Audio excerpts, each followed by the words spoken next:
Kovai குறும்பபாளையத்தில் தவேகாவின் booth committee முகவர்கள் மாநாடு நடைபெறும் அரங்கிற்குள் நுழைய கட்சியினர் தடுப்பு கேட்டை தகர்த்து முண்டியடித்துச் சென்றனர். இதுகுறித்த கூடுதல் விவரங்களை செய்தியாளர் யுவராஜ் வழங்க கேட்கலாம். யுவராஜ், வணக்கம். விவரங்களை சொல்லுங்க. வணக்கம்.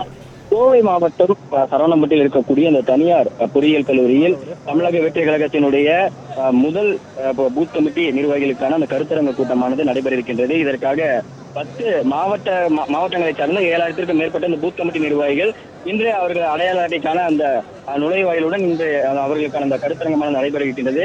இந்நிலையில் காலை 10 மணி முதலாகவே இங்க நிர்வாகிகள் ஒவ்வொருவராக அவர்களுடைய அடையாள அட்டையை பரிசோதித்த பின்பு ஒவ்வொருவரும் அவருடைய QR கோடுகளான சரிபார்த்த பிறகு அவர்கள் அனுமதிக்கப்பட்டு வந்தனர். அந்த வகையில் கூட்டம் அதிகமாக காணப்பட்டு வந்த நிலையில் மதியத்திற்கு மேல் கூட்டம் அதிகமாக காணப்பட்டு வந்தது.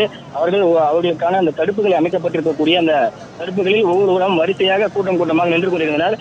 வெயில் அதிகமாக இருந்த ஒரு காரணத்தினால் இங்க இருக்கக்கூடிய தடுப்புகளை தகர்த்தவாறு இங்கிருந்த தமிழக வெற்றி கழகத்தினுடைய அந்த பூத் கமிட்டி தொண்டர்கள் இங்க இருக்கக்கூடிய தடுப்புகளை தகர்த்தவாறு கூட்டத்தில் அந்த நுழைவாயிலை நுழைவதற்கு கூட்டமாக முந்தியடித்துக் கொண்டு சென்றனர். இதனால் சிறிது நேரம் பரபரப்பு ஏற்பட்டது.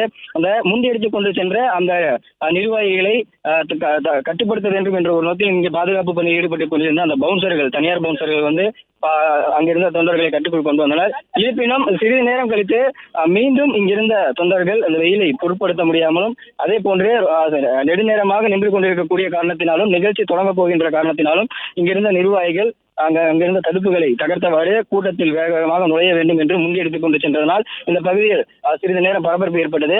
இன்னும் சற்று நேரத்தில் இந்த தமிழக வெற்றி கழகத்தினுடைய முதல் பூத் கமிட்டி கருத்தரங்கம் நடைபெற இருக்கக்கூடிய ஒரு சூழ்நிலையில் 7000க்கும் மேற்பட்ட 10 மாவட்டங்களை சேர்ந்த 7000க்கும் மேற்பட்ட பூத் கமிட்டி நிர்வாகிகள் இந்த நிகழ்ச்சியில் கலந்து கொள்ள இருக்கின்றனர். தற்போதைய நிலவரப்படி 6500க்கும் மேற்பட்ட நிர்வாகிகள் உள்ளே அனுமதிக்கப்பட்டிருக்கின்றனர். மீதி இருக்கக்கூடிய அந்த பூத் கமிட்டி நிர்வாகிகள் வரிசையில் இருக்கின்றனர். அதே போன்று இந்த நுழைவாயிலில் சுமார் 1000க்கும் மேற்பட்ட தமிழக வெற்றி கழகத்தை சார்ந்த தொண்டர்களும் ரசிகர்களும் உள்ளே செல்ல வேண்டும் என்ற ஒரு நோக்கில் ஏராளமானோர் அடையாள அட்டை இல்லாத நபர்கள் வெளியில் காத்துக் கொண்டிருப்பதாகவும் தகவல் தெரிவிக்கப்பட்டிருக்கின்றது. விவரங்களுக்கு நன்றி யுவராஜ். பிளே ஸ்டோர் மற்றும் ஆப் ஸ்டோரில் இருந்து பாலிமர் செயலியை QR கோடு மூலம் பதிவிறக்கம் செய்யுங்கள். செய்திகளை உடனுக்குடன் பெறுங்கள்.